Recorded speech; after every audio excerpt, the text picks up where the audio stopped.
Dobrý deň.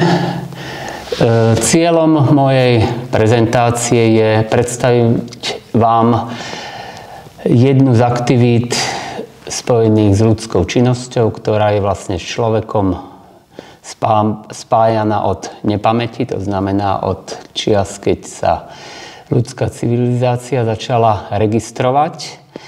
Dnes táto aktivita pokračuje, prekonala mnohé prekážky, ale tým, že existuje takú dlhú dobu, ukázala svoju opodstatnenosť. Je to aktivita, ktorá je úzko spojená s poľnohospodárskou pôdou, ale nie len s poľnohospodárskou pôdou, ale aj s lesnou pôdou. V poslednej dobe táto aktivita je spájaná aj s tvorbou a ochranou životného prostredia, prispieva k lepšiemu rázu a obrazu krajiny, prispieva k bohatšej biodiverzite. Hovorím o poľovníctve, o aktivite, ktorá je mnohým vám známa, ale možno nie do takých detailov. Teda rád by som vám ju predstavil a súčasne vám aj povedal o nejakých problémoch, s ktorým sa poľovníctvo dnes stretáva, hlavne vo vzťahu k poľnohospodárstvu. Tak verím, že vás prezentácia zaujme a bude zdrojom ponaučenia aj do ďalšieho obdobia alebo do ďalších vašich aktivít. Dovoľte, aby som začal na úvod takou stručnou históriou. Ako som spomínal, poľovníctvo sa traduje vlastne už od dávnych čias, od čias, keď človek sa živil lovom, lebo inú možnosť, ako získať potravu, nemal. V časoch, keď vznikali feudálne štáty, právo poľovníctva, vtedy ešte právo lovu, samozrejme má len panovník a najvyšší predstavitelia šlachty. Neskôr po vzniku republik toto právo prešlo aj na tých najbohatších mešťanov, obyvateľov mesta a postupne sa rozšírilo do súčasnej doby aj na teda ľudové vrstvy obyvateľstva. Na Slovensku začiatok organizovaného poľovníctva je spojený s rokom 1920, kedy vznikol Lovecký ochranný spolok, ktorého zakladateľmi bolo 33 vtedajších poľovníkov. Prvým predsedom tohto spolku bol paradoxne z pohľadu Slovákov Čech. Bol to generál armády, lekár Ján Červíček. Mimochodom, budúci rok 2024 bude 100 rokov od jeho úmrtia. V čase, keď vznikol tento Lovecký ochranný spolok, to znamená, to bolo obdobie krátko po vzniku Československej republiky. Poľovníctvo na Slovensku bolo vo veľmi zlom stave. Po vojne boli krajina zničená, stavy zvery zdecimované na veľmi nízkej úrovni. Navyše bol problém s potravinami, nefungovalo zásobovanie, to znamená, bolo rozšírené pytliactvo. Aj z tohoto dôvodu teda jedným cieľom tohoto Loveckého ochranného spolku bolo riešiť tieto problémy. Pre informáciu, hovoril som, že zakladajúcich členov prvého spolku poľovníckeho bolo 33. V roku 1925 po 5 rokoch už bolo na Slovensku 2600 organizovaných poľovníkov. Dnes ich je približne 63 000. V 1927 začal vychádzať prvý poľovnícky časopis pod názvom Lovec. V roku 1935 vyšla prvá kniha o poľovníctve pod názvom Naše poľovníctvo. Bola to prvá kniha vydaná v slovenskom jazyku, prístupná teda pre najširšie vrstvy obyvateľstva na Slovensku. V roku 1929 bol prijatý poľovnícky zákon, cieľom ktorého bolo teda riešiť ochranu zverí, stanovili sa časy ochrany a doby, kedy bol lov zverí povolené. Podarilo sa zakázať odstrel niektorých druhov, ktorých bol na Slovensku veľmi málo, napríklad kamzík. A to sa podarilo zakázať nielen na Slovensku, ale paradoxne spolu so Slovenskom aj Poľsko. Zakázal sa lov najväčšieho vtáka na Slovensku dropa a zakázal sa aj lov napríklad medveďa, ktorého v tom čase bolo len niečo okolo 30 kusov. Čo sa udialo s poľovníctvom po 100 rokoch? To znamená, sme už v roku 2020, keď to môžeme, 2023, keď to môžeme zhodnotiť. V prvom rade, čo sa najviac zmenilo, je asi vzťah k pôde, pretože kedy ľudia k tej pôde mali úplne iný vzťah, pôda ich živila, každý, kto mal kúsok pôdy, venoval sa jej obrábaniu preto, aby získal potraviny pre vlastnú spotrebu a spotrebu svojej najbližšej rodine. Najmä po roku 1948 sa táto situácia zmenila. Vzťah k pôde sa prerušil. Vznikali, ako všetci vieme, veľké poľnohospodárske subjekty, poľnohospodárske družstva, štátne majetky. Došlo k veľkému sceľovaniu obhospodarovanej plochy, to znamená, vzniklo tzv. Veľkoplošné obhospodarovanie poľnohospodárskej pôdy. Zmenil sa ráz krajiny, prešlo sa od tej rozmanitosti k monotónnosti. Riešila sa situácia s úživnosťou krajiny, lebo hlavne napríklad po žatvách, keď niekoľko 100 hektárové lány boli zožaté, zrazu zostala tá krajina mŕtva, bez akéhokoľvek života na tej oráčine, nebolo vlastne do čoho zobnúť. Zver strátila možnosti, strátila i stráca v súčasnosti možnosti úkrytu, to znamená hľada náhradné riešenia, uteká a koncentruje sa v iných porastoch, napríklad v lesných, kde takisto dochádza k poškodzovaniu krajiny. Navyše veľkoplošné obhospodarovanie spôsobilo aj to, že vymizli mnohé druhy drobnej zvery. Zajac, bažant sú na skutočne minimálnych stavoch. Jarabica prakticky z krajiny zmizla.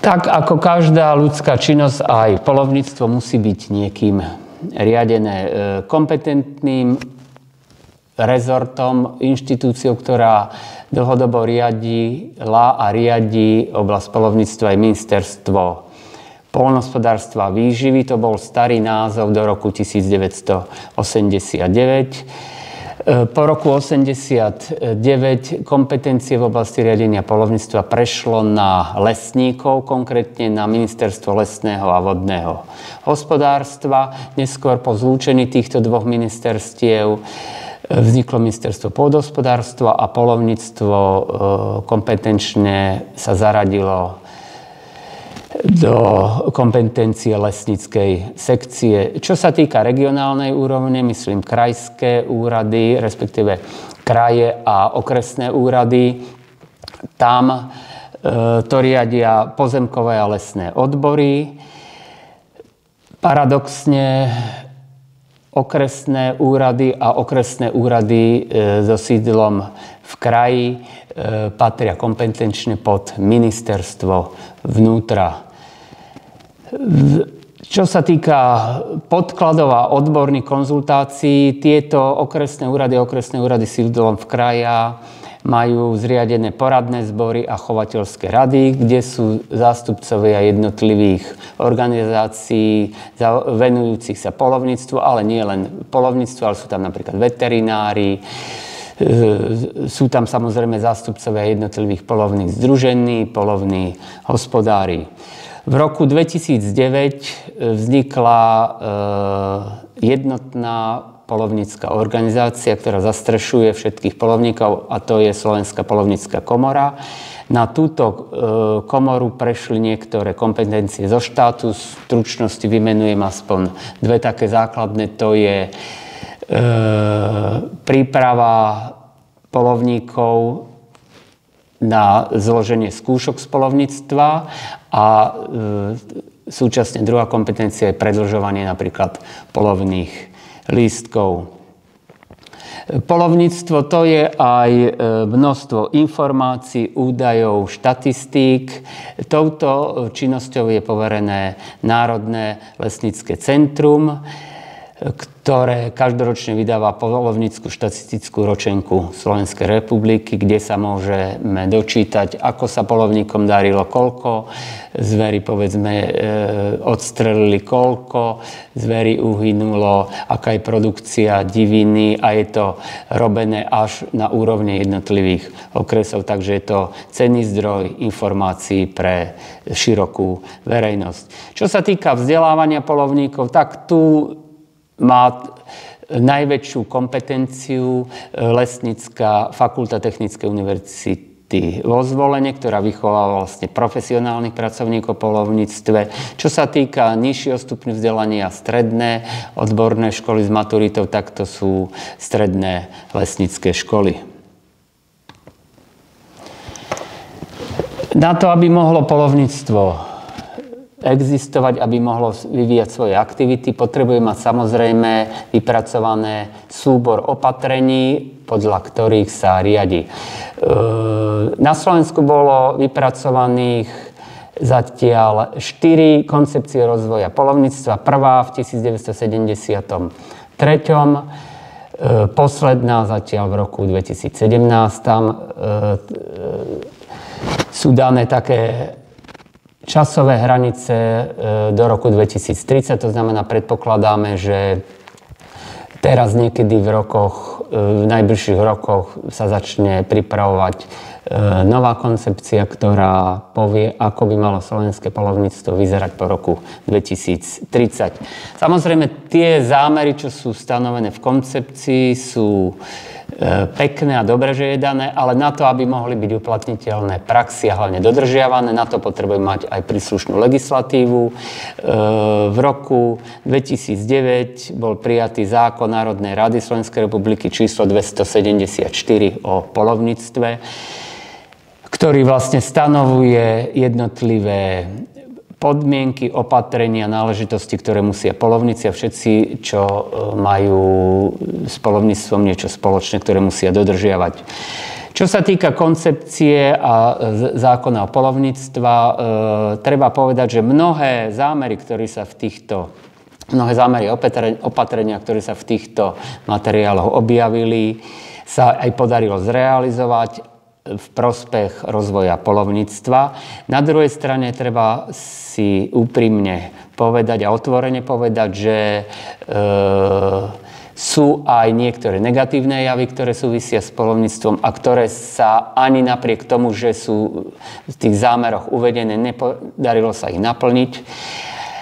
A to je zosúladenie požadovaných, respektíve optimálnych stavov zvery a skutočných stavov zvery.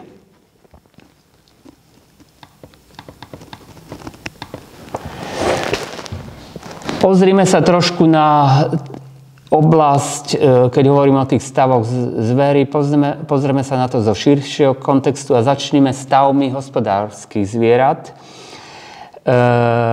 Vieme, že stavy hospodárskych zvierat v posledných rokoch, možno povedať 10 ročiach, rapidne stúpajú. Je to aj dôsledok toho, že živočíšna výroba a celkové poľnohospodárstvo možno povedať po 25 rokoch nie je taký sektor hospodárstva, o ktorý by bol výrazný záujem napríklad medzi mladou generáciou.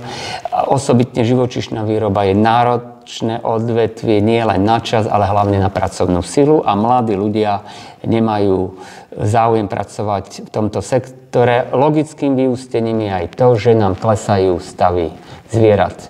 Napríklad hovädzí dobytok v roku 2003, teda pred 20 rokmi, dosával stavy približne 600 000 kusov, v súčasnosti je to 416 000. Z toho, keď zoberieme len kravy určené na produkciu mlieka, 245 000, dnes je to 180 000 kusov, to znamená podstatný úbytok. Podobne je to vo všetkých kategóriách, či hlavných kategóriách, či sú to už ovce, alebo sú to ošípané. Ak sa na druhej strane pozrieme na stavy zvery, ktoré sú uvádzané napríklad aj v už spomínanej štatistické ročenke, tak tam vidíme trošku opačný trend v porovnaní s stavmi hospodárskych zvierat. Zoberme si jeleniu zver, stav v roku 2003 38 000 kusov, ale v roku 2022 76 000. To znamená 38 x 2 je 76, dvojnásobné zvýšenie stavu. Ak hovoríme, že to je podstatné zvýšenie, pozrime sa na danieliu zver, 2003 7500 kusov, ale v roku 2022 27 500. To znamená takmer štvornásobné zvýšenie stavov danielej zvery. A to danielia zver nie je pôvodná zver na slovenské pomery. Podobne pri muflónoch stavy podstatne narastli z 8300 na 14 400 a takisto aj pri diviačej zveri z 28 000 na 34 000. Čo sa týka diviačej zveri, tej sa budeme neskôr venovať osobitne. Z vývoja stavov polovnej zvery za posledných 20 rokov teda vyplýva, že stavy u všetkých druhov raticovej zvery narastli a zjednodušene možno povedať, že veľkoplošné poľnohospodárstvo poskytuje veľmi dobré podmienky pre rozmach chovu raticovej zvery, polovnej zvery na Slovensku. Pozrime sa ešte na stavy zvery vo vzťahu ku koncepcii, ako sa plní. Tam takisto tieto stavy sa nám nedarí naplňať a plánovaný stav je hlboko pod skutočným stavom. To znamená, jedným slovom povedané, stavy zvery sú vysoké. Ešte pre informáciu uvediem, že pred 100 rokmi, keď sme hovorili, že vznikla prvá polovnícka organizácia, na Slovensku napríklad bolo len 4500 kusov jelene zvery. Dnes sme hovorili, je ich 76 000. Aké sú možnosti riešenia tejto situácie nepriaznivej z pohľadu stavu zvery? Čo môžu napríklad robiť polovníci preto, aby zver nerobila neprimerané škody na úrode? Tak v prvom rade základom všetkého dobrá spolupráca. Spolupráca poľnohospodárov, poľovníkov a všetkých zainteresovaných v oblasti poľnohospodárstva a poľovníctva. V prvom rade poľovník musí poznať, koľko má aktuálny stav zvery vo svojej oblasti, vo svojom revíri. Podľa toho si prispôsobiť aj plán lovu a chovu, ale v prvom rade treba tieto plány aj dôsledne dodržiavať a to je zrejme problém, že poľovníci síce veľa lovia, ale nelovia v správnej štruktúre, sústreďujú sa povedzme na trofejovú zver a to nám nepomáha znižovať stavy.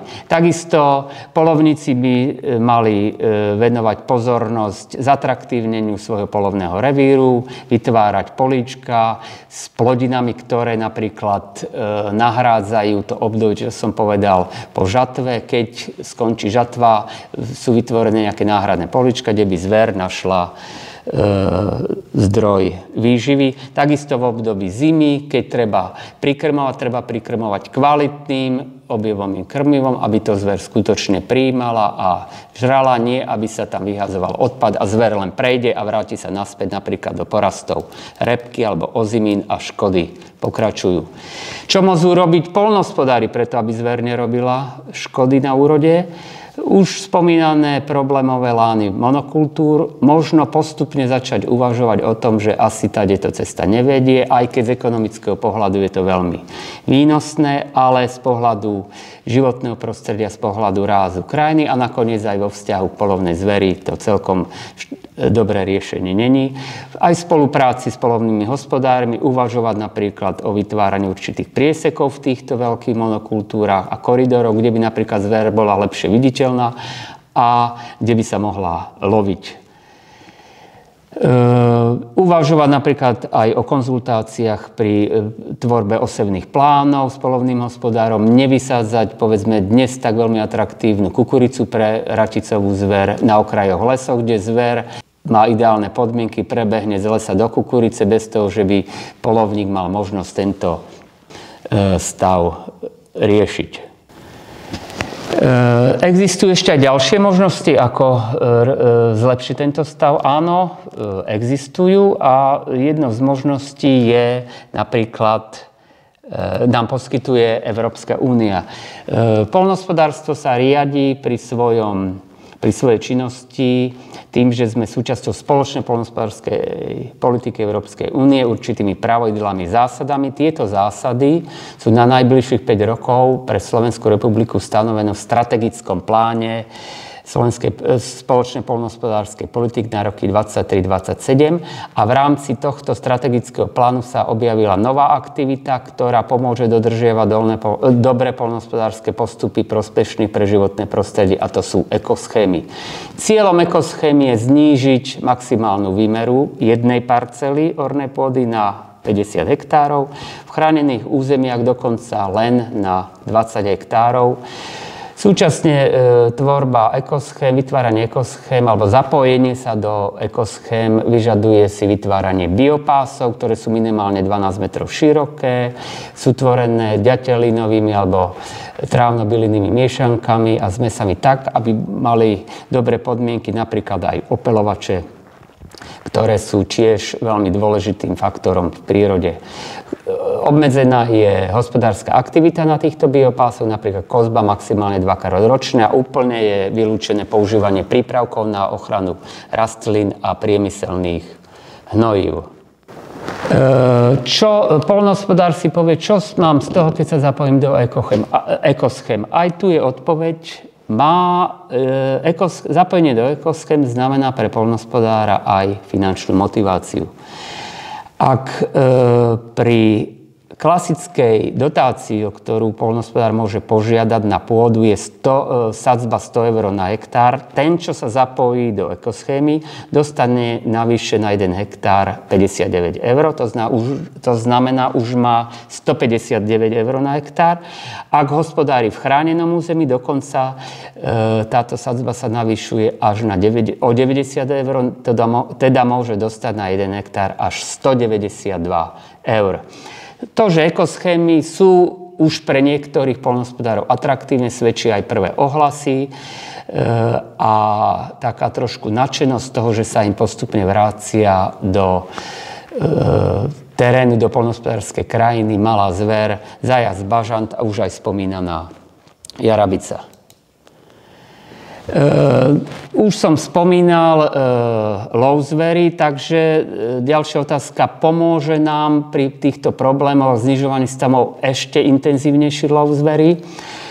Toto je také trošku odpoveď, sa dá povedať áno aj nie, lebo od roku 2019 sme si spravili takú štatistiku, od roku 2009, to znamená tiež za vyše viac ako 15 rokov. Aktivita poľovníkov, čo sa týka lovu zvery, skutočne zrástla. Najviac to vidno pri Danieliej zveri, keď napríklad v roku 2009 bolo odstrelených na Slovensku 3400 kusov, ale v roku 2019 už 16 600 kusov. To znamená 5,5-násobné zvýšenie. Podobne je to pri všetkých druhoch hlavnej zvery. Pri jelenej je to viac ako 3-násobne, pri muflóne viac ako 2-násobne a tak môžeme pokračovať ďalej. Podobne aj pri diviačej zveri. Aktivita oblasti lovu diviačej zvery je veľmi vysoká. Ale práve diviačiu zver by som na záver zobral ako taký príklad, že ako sa môže vyvinúť situácia, keď tie stavy zvery už sa dostanú do stavu, keď človek celkom sám nemôže do toho zasiahnuť. Tak ako som spomenul, intenzita lovu diviačej zvery je extrémna, ale súčasne diviačia zver je zver, ktorá je veľmi prispôsobivá na súčasné podmienky. A možno povedať, čím viac sa loví, tak tým viacej tej zveri bolo. Prišiel však rok 2019 a objavil sa nový nečakaný nepriateľ diviačej zvery a tým bol, respektíve aj doteraz je, africké ochorenie, ktoré sa volá africký mor ošípaných.